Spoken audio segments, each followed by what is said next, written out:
Welcome. I'm Catherine Magana here with Steve Wolf, Rachel Ivanovich, and Greg Carroll, where we're here to provide you insights on the stock market, investing, and planning. So today is Thursday, February 13th. I mixed up my days here, the day before Valentine's. And just reflecting on the last week from last week's podcast of where we're at with the markets. The Dow Jones is slightly down. We're down a little over 1% from last week. The S&P 500 is pretty flat. We're down slightly. But the biggest movement over the last week is the Russell 2000, which is down about almost 3%, 2.71%. So and those are the small stocks. Yep. So basically it went from last week, it was at about 3.86. And as of yesterday's close, February 12th, it was at 2.71. At 1.15. So it was down 2.71%. So once again, a lot of movement on kind of the tech and the S&P 500, but the Dow Jones did see a little bit of a movement, and the small cap stocks, the Russell 2000. You know, it's kind of interesting too that the small stocks took a hit, because when you're thinking about tariffs, usually the small stocks are the ones that are more domestic. They should be less affected by that. So it's got to be that interest rates went up, and that affects small companies more. Right. Yeah, the CPI came out a little hot the other day, so.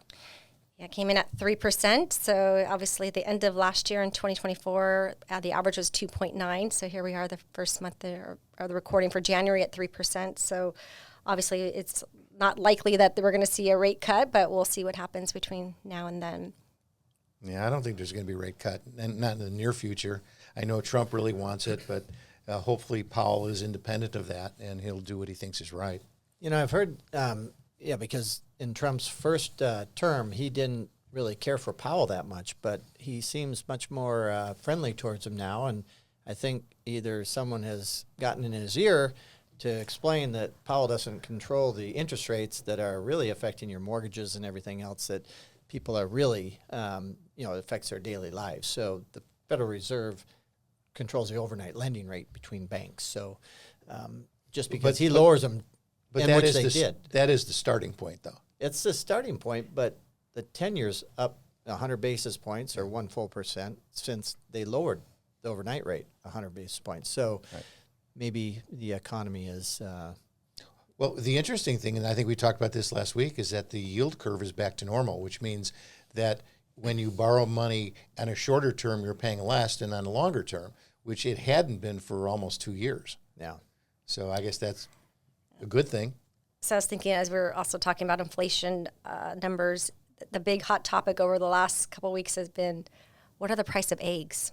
And so it's up 15%, and there was people just like going crazy about. Well, it's funny because the egg prices have everything to do with bird flu. Yeah. It has nothing to do with anything else. I know.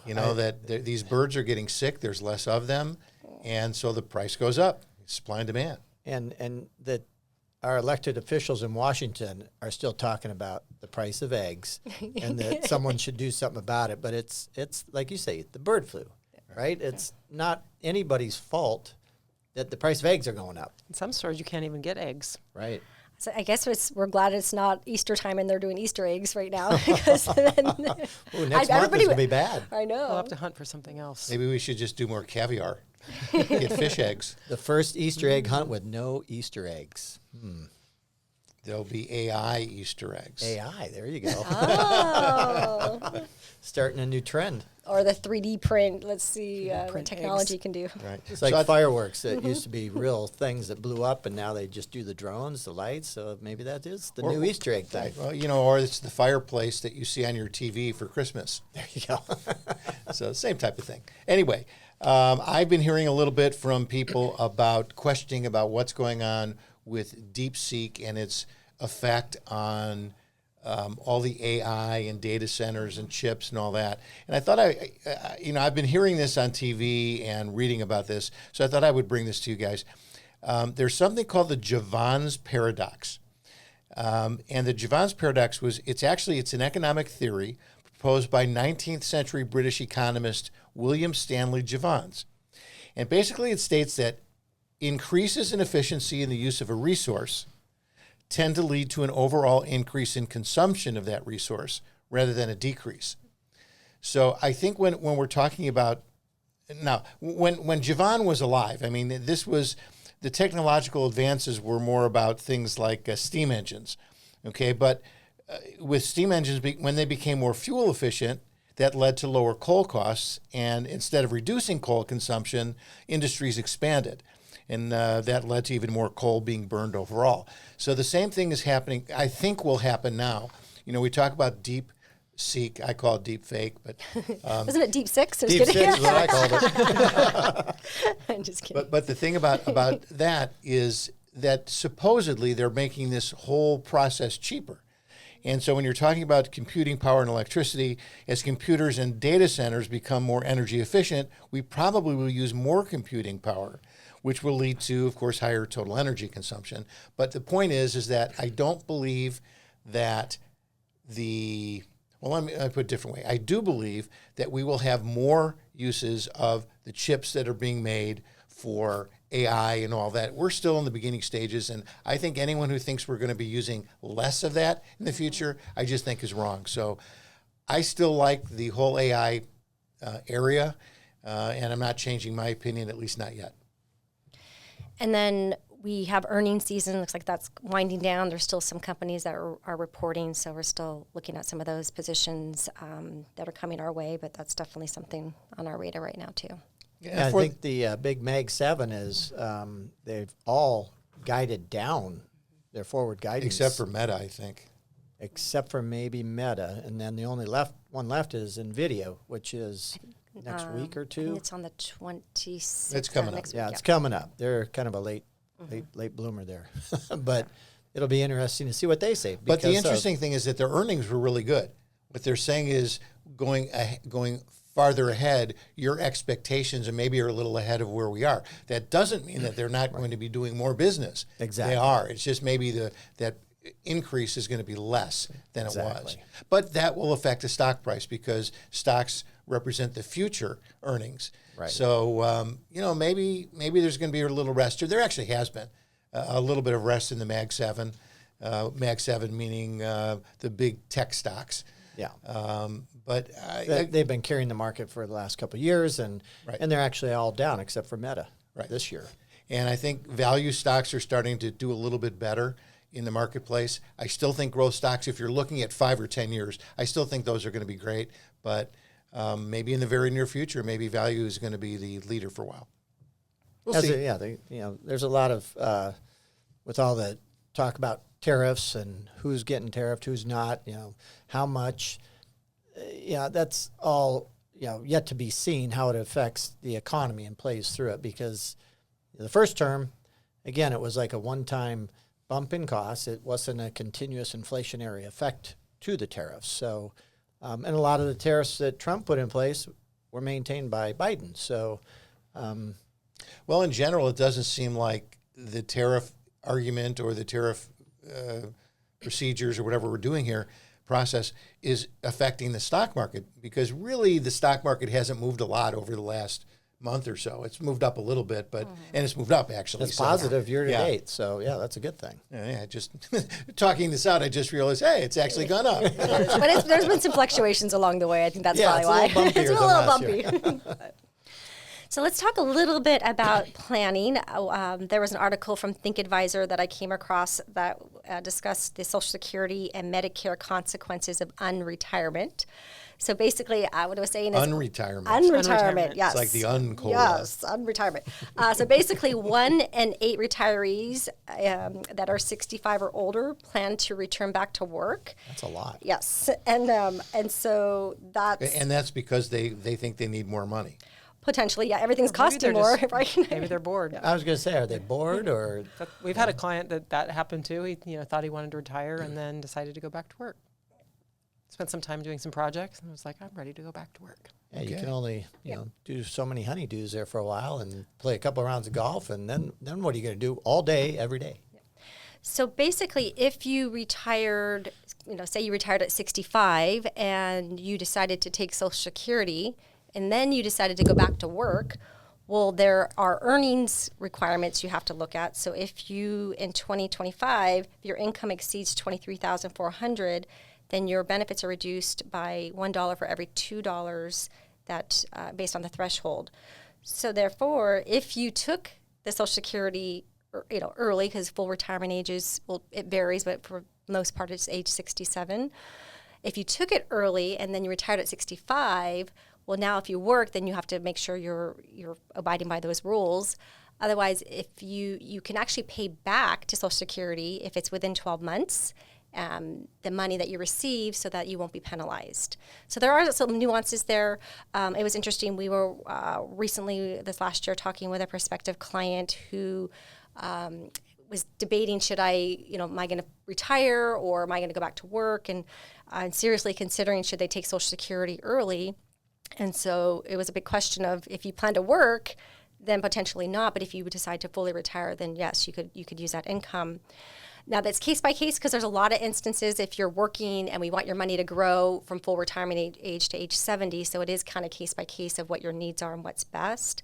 But looking at, that prospective client, they actually ended up going back to work. So it worked out that they didn't take the money, but if they did, they would have that 12-month period to pay it back. So there are ways to work around it. But I think it's a really serious conversation of, are you really going to retire at that age? Because people are living to 90, 95, or 100 years old. Right. So people are living longer, and the money needs to last, and things are costing more. And so it's something to really have those conversations and make sure you know the numbers. And if this is really confusing, because it is a little bit, yes, call us. Exactly. 760-692-5193 or 90. There you go. Depends on who you want to talk to. 5190. Give that number again, because you just 760-692-5190. Thank you. Yes. Going back to that, so what you're saying is to pay it back so that you can continue to accrue the benefits to get to full retirement age. Correct. Or beyond that. Yeah. Otherwise, your benefits being Kinda get a redo reduced. there. Otherwise, you're getting reduced your benefit because you're earning It's income. locked in once you get past that 12 months. Correct. But if you started working after the 12 months, you're not going to be able to put that money back. Gotcha. And then if you're earning income and it exceeds the income Reducing your limits, then now benefits. they're going to reduce your benefit. So you're basically losing out. Gotcha. A lot of nuances, but yes, like Steve mentioned, we're here to walk you through that and make sure it's best for you. Speaking of Social Security, I've had several clients call me this week with questions about the Social Security Fairness Act, which is a bill that was signed into law in January of 2025. And they have called me asking, what does this mean for me? Does this apply for me? And basically what this is a law, it's a measure that may boost Social Security payments for current and former public employees. And this may actually affect 3 million people who receive pensions from their time as teachers, firefighters, police officers, and others that work in public service jobs. And this may not affect everyone if, for instance, you were a teacher, firefighter, police officer, et cetera, but it may be worth looking into.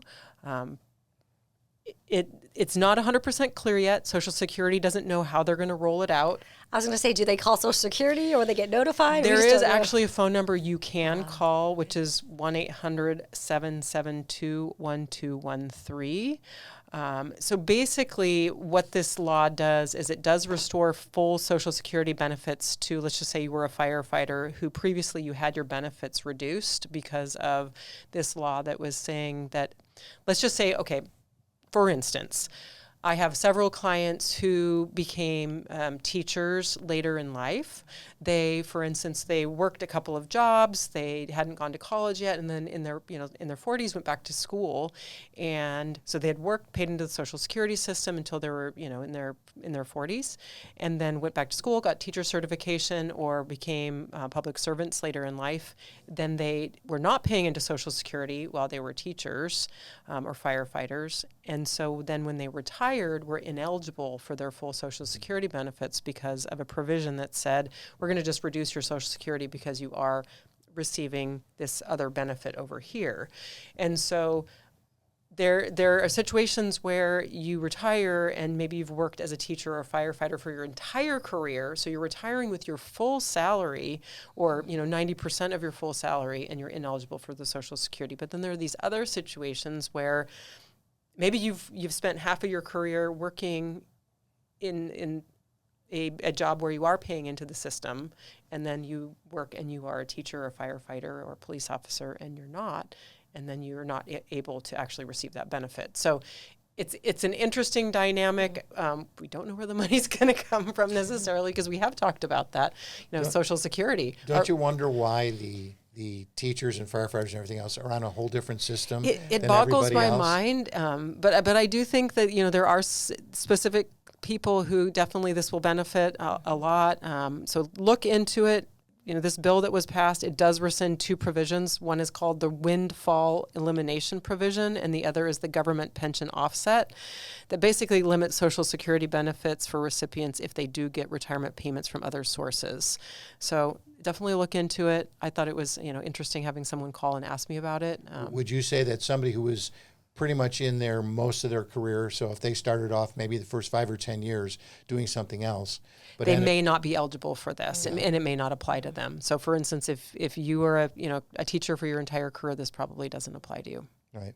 I wonder how many federal employees there are total, because that 3 million out of do you know how many? So this article from the Associated Press, let's see here, says the Congressional Research Service estimated that in December 2023, there were over 700,000 people, about 1% of all Social Security beneficiaries, who had their benefits reduced by the government pension offset. So I wonder where they got the 3 million from. Don't know. And then it goes on to say about 2.1 million people, or about 3% of all beneficiaries, were affected by this windfall elimination provision. And I believe this has been around for almost 40 years. Okay. So, but we're not talking about the career people who No, I don't think so. I think we're talking a pretty good deal. Correct. I think we're talking about the people who they are receiving a small pension from their time as a teacher or a firefighter. Maybe they're getting less than $10,000 a year, but then they're getting almost no Social Security, even though they paid into the system. And so what they're saying with this elimination of these two provisions, that maybe your payment monthly will go up by $300. All right. Well, again, the government is an interesting animal. Many of these things were done a long time ago, when actually, the government employees didn't make that much money. Now they're making as much or more than in the private sector, and they get a fantastic pension. So it'd be interesting to see, who actually is affected by this. Yes, correct. And I think there'll be more coming out in the news in the near future. All right. Well, if there's nothing else for this week, that's it. And thank you for listening. We'll see you guys next week. Thank you.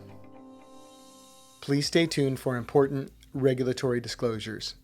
WWM Financial is an SEC-registered investment advisor.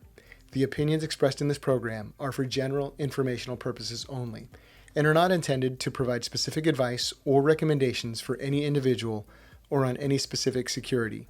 It is only intended to provide education about the financial industry and how we may be able to assist. To determine which investments may be appropriate for you, consult your financial advisor prior to investing. Any past performance discussed during this program is no guarantee of future results. As always, please remember, investing involves risk and possible loss of principal capital. Tax considerations presented may not be appropriate for every individual circumstance.